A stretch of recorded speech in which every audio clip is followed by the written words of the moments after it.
Le Christ est ressuscité. Il est vraiment ressuscité. Alors nous sommes ici rassemblés, une petite foule ce matin, et nous suivons Jésus. Et Jésus dans l'évangile aujourd'hui, c'est ça. Jésus est là, Jésus enseigne, Jésus fait des guérisons, Jésus chasse les esprits mauvais des personnes, libère les personnes, et il y a une grande foule qui suit Jésus. Jésus se retourne, on va voir si vous avez bien suivi. Jésus se retourne derrière, regarde la foule, il dit, c'est trop génial, là, on a une grande foule, je suis la grande star, je suis plus fort que tous les prophètes qui m'ont précédé, sortez les barbecues, on va faire la grosse fête. Qui a dit non? Vous avez raison. Très bien. Effectivement, c'est pas ça le texte d'aujourd'hui. Et pourtant, il y a une grande foule qui suit Jésus. Jésus se retourne pour la voir. Il va dire des paroles que nous jugeons, je ne sais pas comme vous, un peu et assez dures. Parce que Jésus va parler il va dire quelque chose, mais je ne vais pas commenter maintenant. Pour comprendre ce que Jésus a dit là, dans un petit bout de texte, il faut d'abord comprendre pourquoi Jésus était là, ici, sur cette terre. Waouh! Et ça, c'est une très, très, très bonne nouvelle. Tout d'abord, je voudrais vous dire le premier point ce matin. Toi, vous êtes, mais toi, vous êtes aimé d'un amour personnel, divin, gratuit, sans mérite, parce que tout simplement, tu es un enfant de Dieu, prévu depuis la fondation du monde. Dans le cœur de Dieu, tu as toujours une grande place. Et donc, Dieu t'aime d'un amour qui dépasse tout ce que tu as connu dans cette vie. Est-ce que tu le sais ça? Est-ce que tu as expérimenté ça? Il y a beaucoup de gens qui n'ont pas expérimenté. Des gens qui sont en ce moment même en dehors de l'Église, qui ne croient pas en Jésus. Il y a des gens qui n'ont pas expérimenté cela parce qu'ils croient en notre Dieu, sont athées, agnostiques. Et même les gens, peut-être qui sont là, vous êtes là, certains, vous êtes depuis très longtemps dans l'Église, vous fréquentez l'Église et vous dites, ouais, j'essaye de m'efforcer pour accomplir la loi de Dieu, pour avoir une petite place au paradis. Peut-être, vous êtes là. En tout cas, il y en a des chrétiens comme ça, qui essayent de toutes leurs forces, mais ils n'ont jamais entendu, ou ils n'ont jamais expérimenté qu'ils sont aimés. Au-delà de tout effort, ils sont aimés depuis toujours par un amour qu'on ne peut pas décrire. Et cet amour, ce n'est pas un amour qui aime tous, une masse informe de chrétiens, mais c'est un amour qui est pour toi, Jolie, pour toi, Agnès, pour toi, Daniel, pour toi, Anne-Marie. Voilà. C'est un amour personnel. Alors, il y a peut-être quelqu'un, ou peut-être beaucoup parmi vous, vous allez me dire, mais c'est bien tout ça, ça je sais dans ma tête. Ou bien vous dites, mais c'est bien, mais je n'ai jamais vécu ça, et pourquoi? Il y a un problème. Eh bien oui, il y a un problème. Ce problème, dans la Bible, on l'appelle le péché. On appelle le mal. On appelle pas seulement le péché, vous savez, le péché, parce qu'on dit oui, le péché, je suis pécheur. Oui, nous sommes tous pécheurs, comme dit la Bible. Nous sommes tous en péché, ils sont privés de la gloire de Dieu. Nous sommes tous pécheurs, même des prêtres. Même Paul et même moi, et même Christian. Nous sommes tous des pécheurs. Nous sommes tous privés de l'amour de Dieu. Mais Dieu n'a pas arrêté son action là. Et c'est là qui est très intéressant. C'est là qui est crucial pour nous, ici, ce matin-là. C'est que Dieu, il le savait.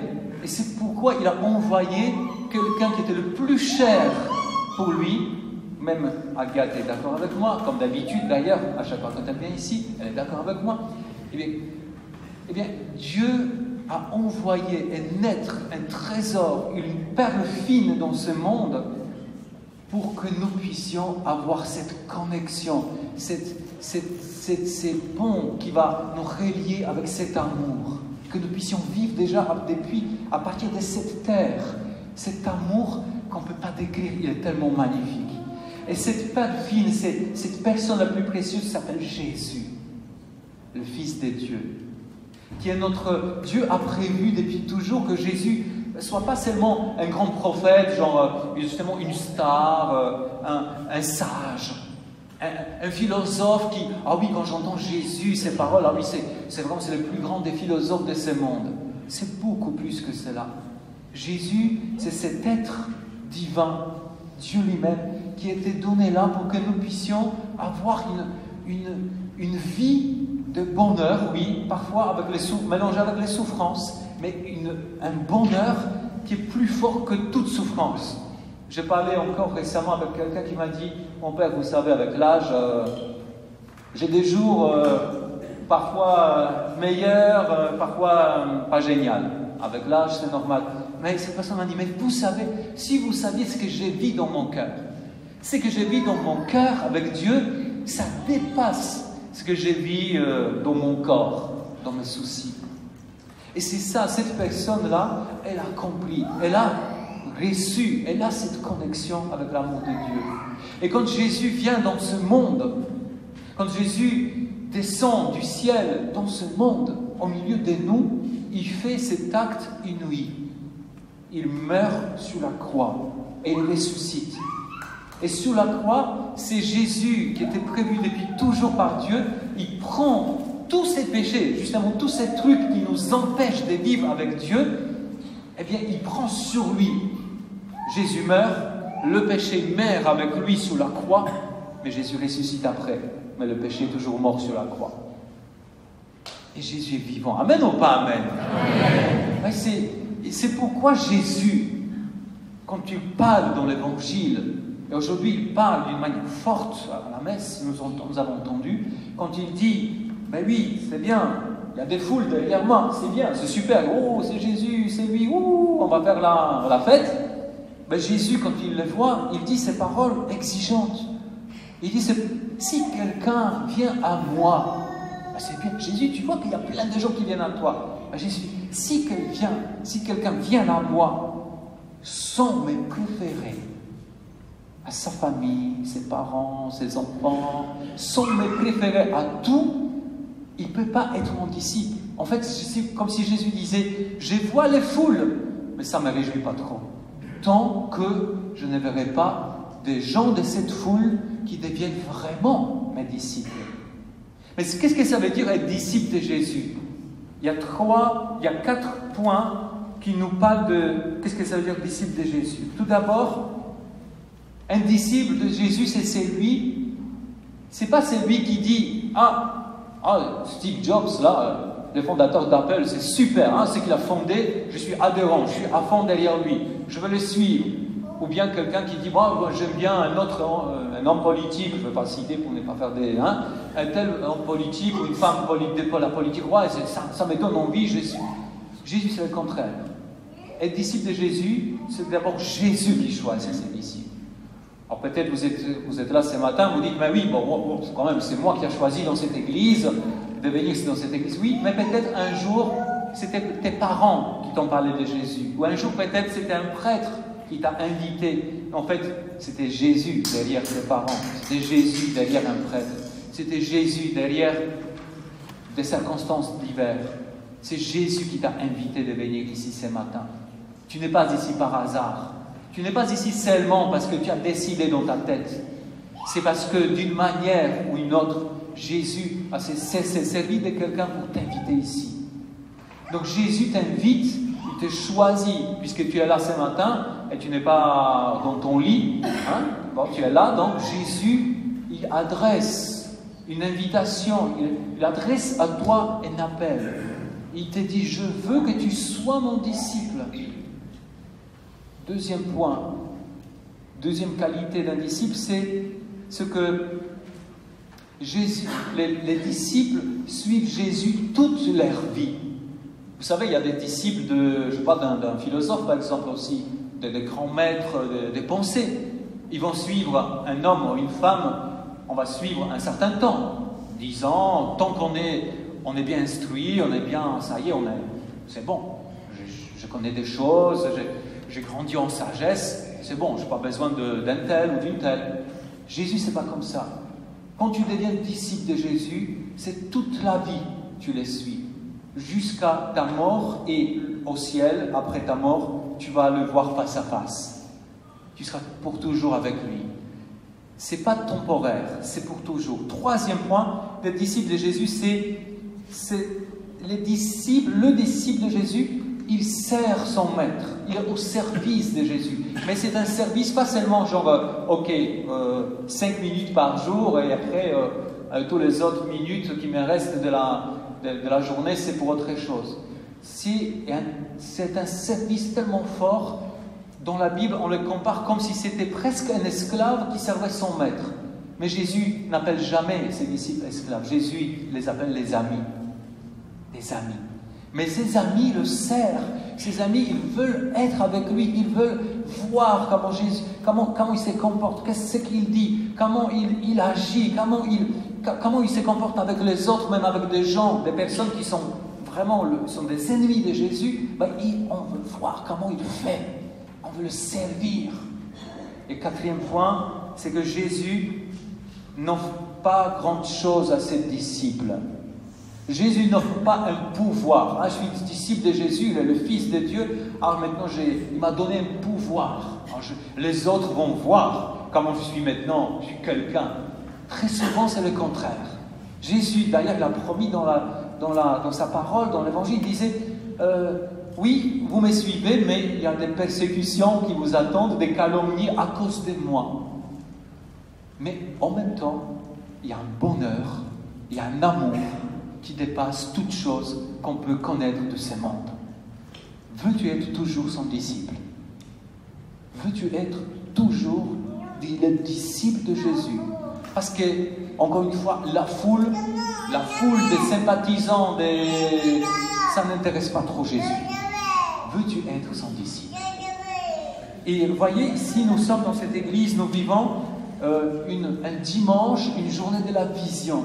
Comme je disais au début de la messe, la vision, c'est-à-dire que Dieu, dans son grand amour et dans sa grande sagesse, communique à des communautés chrétiennes, comme ici, cette paroisse, une vision. C'est-à-dire, qu'est-ce que Dieu voudrait faire ici, à Saint-Roch, avec les gens qui viennent ici?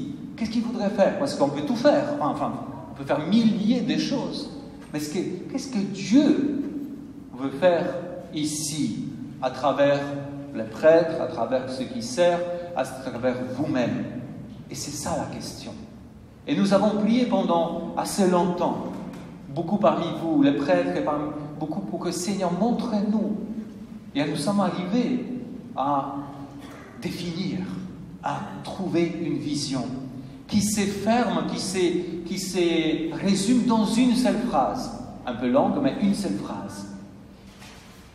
Si vous êtes les disciples, si vous voulez être les disciples de Jésus, ici dans cette communauté précise, voilà la vision. La paroisse Saint-Roch, c'est une paroisse autrement.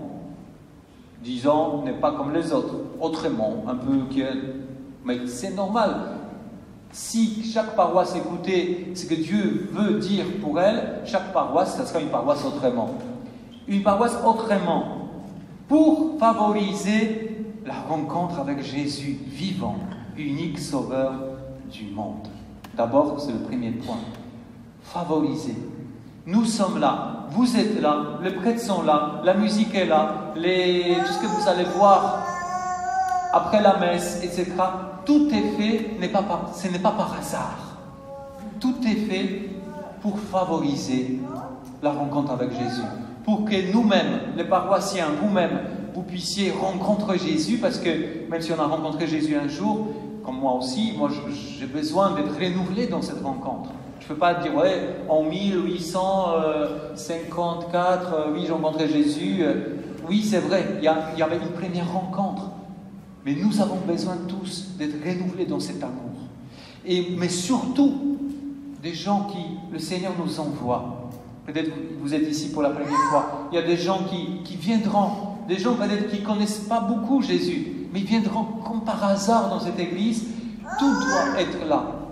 Tout est là et tout doit être là. Même notre sourire, notre comportement, notre façon de prier, tout doit être là pour favoriser cette rencontre. Et vous savez, Jésus, quand il est exigeant comme ça, pour une paroisse, pour ses disciples, c'est parce que Jésus a un plan. Jésus veut que, pas seulement les paroissiens de Saint-Roch ou des touristes, des visiteurs qui sont là, qui sont waouh, ah oui, eux ils prient bien, hein, c'est bien. Jésus a un plan. Ses plans, ses projets, c'est que tous, et encore une fois, tous puissent avoir cet amour de Dieu en eux. Tous dans vos familles. Ah oui, vous savez, mon père, si vous saviez, un tel fils, une telle fille, tellement dans le truc. Et alors, il n'y a personne qui est perdu devant Dieu. C'est nous-mêmes nous nous trouvons perdus, ou nous-mêmes nous jugeons qu'une telle personne est perdue. Mais devant Dieu, il n'y a personne n'est perdu. Et Dieu est toujours à la recherche. Jésus lui-même, il a dit, je suis venu chercher et sauver ce qui est perdu. Je suis toujours à la recherche. Amen ou pas amen? Ah oui, c'est une bonne nouvelle. Faites un beau sourire à Jésus. Ah oui. Donc, nous sommes convaincus ici que même s'il y a des personnes, oui, peut-être qu'il y a des personnes qui ont pris des drogues, oui, peut-être qu'il y a des personnes qui ont fait tout et n'importe quoi dans leur vie, mais en même temps, nous sommes convaincus ici que Dieu les attend toujours. Et cette vie, même qui est très abîmée, peut changer par la grâce, par la puissance de Dieu. Et c'est pourquoi nous cherchons de toutes nos forces, de tous nos moyens, de toutes nos, même les détails le plus petits que vous ne voyez pas, ou vous voyez parfois, il y a parfois des femmes qui ont le sens des détails, peut-être vous voyez, tout est fait, tout doit être fait ici pour favoriser cette rencontre avec Jésus le Sauveur. Deuxième point, la vision de cette paroisse consiste aussi, donc c'est la phrase continue, une paroisse pour suivre Jésus. Quelqu'un qui rencontre Jésus, même si c'est une rencontre la plus belle du monde, mais qui ne se met pas derrière Jésus comme un disciple, ça va pas tenir. Ça va être comme, vous savez qu'on appelle le feu d'artifice, le feu de paille, etc. Bon, ah ouais, c'est génial, j'étais touché par la musique à Saint-Roch, c'est génial, c'est génial. Et c'est bien, et après? Ah, j'étais touché par un sermon, c'est bien, mais et après? Qu'est-ce que tu fais du concret pour marcher derrière Jésus? Pour être son disciple, mais pas juste pendant 2 jours, 3 jours, 2 mois. Qu'est-ce que tu fais du concret pour marcher derrière Jésus comme son disciple jusqu'à la fin de la vie dans ce monde? Waouh! Quel est mon cheminement? Comment j'approfondis? Et il y a plein de choses ici. Pour favoriser la rencontre avec Jésus, il y a le parcours alpha, il y a plein de choses. Vous allez sortir tout à l'heure de cette église. Si vous ne savez pas comment favoriser la rencontre avec Jésus ici, demandez. Il y a des choses incroyables. Comme parcours alpha, il y a autre chose. Mais pour suivre Jésus, il y a aussi des choses incroyables. Dans cette paroisse, on va dire, mais nous sommes ici de cette paroisse. Donc, on peut approfondir la Bible, on peut approfondir plein de choses, toutes ces choses qui sont là pour aller plus loin. Mais pour suivre Jésus, c'est aussi le service. Et aujourd'hui, cet après-midi surtout, on va remercier des gens qui sont là au milieu de vous, énormément de gens qui sont là, qui se sont mis, qui ont pris au sérieux l'appel de Jésus, ils sont mis au service de Dieu, au service de l'Église et au service de vous tous. Et c'est une manière concrète aussi de dire à Jésus, oui, je veux te servir, je veux te suivre, je veux être ton disciple. Troisième point, enfin cette phrase continue, cette paroisse Saint-Roch, elle est là aussi pour qu'on puisse témoigner de cet amour, de ce Jésus Sauveur concret, dans le souffle de l'Esprit Saint et dans la joie de l'Esprit Saint. Nous sommes là aussi pour recevoir l'Esprit Saint. Un disciple de Jésus qui n'a pas relation personnelle avec l'Esprit Saint, c'est un disciple, le Christ est ressuscité, Jésus a fait des choses dans ma vie, c'était super. Si vous dites comme ça, si vous n'avez pas la joie du Saint-Esprit en vous, il vaut mieux pas ouvrir la bouche, parce que ça va produire l'effet contraire. Par contre, si nous avons une relation, avec le Saint-Esprit, si nous l'accueillons, si nous le prions, il nous donne la ferveur, le souffle, il nous donne la joie qui, parfois, ça m'est arrivé. Ce matin, je ne suis pas très bien réveillé, parce que nous sommes rentrés de Paris, de la formation, à minuit. Donc ce matin, c'était un peu, allez, on va, tout le monde, il faut aller à la messe à Saint-Roch. Bon, physiquement, ce n'est pas le top, mais intérieurement, Saint-Esprit, viens. Il y a des gens qui ont besoin de voir ton action. Ils ont besoin de voir l'action de Jésus ici. Et il y a les yeux qui se ferment tout seuls, mais là, le sourire est là sur les lèvres. Et ça, c'est le produit. C'est produit par le Saint-Esprit. Vous voyez, nous avons besoin d'une vision. Et nous sommes ici dans cette vision que le Seigneur nous a donnée. Mais c'est à nous maintenant de donner la réponse. Dieu ne force personne. Par contre, est-ce que voulons-nous attrister Jésus? Voulons-nous paraître comme cette foule? Ouais, il est super, allez, on va faire la fête. Ou bien, veux-tu être un peu plus, à partir d'aujourd'hui, encore un peu plus, le disciple, celui qui marche derrière son maître et petit à petit devient comme son maître Jésus? Je vous rappelle, et c'est la dernière chose, je vous rappelle que nous nous appelons chrétiens parce que ce n'est pas un nom par hasard, parce que nous nous appelons comme ça, parce que nous suivons, parce que nous aimons et nous suivons le Christ. Donc le chrétien vient du Christ. Devenez ce que vous devez être. Amen.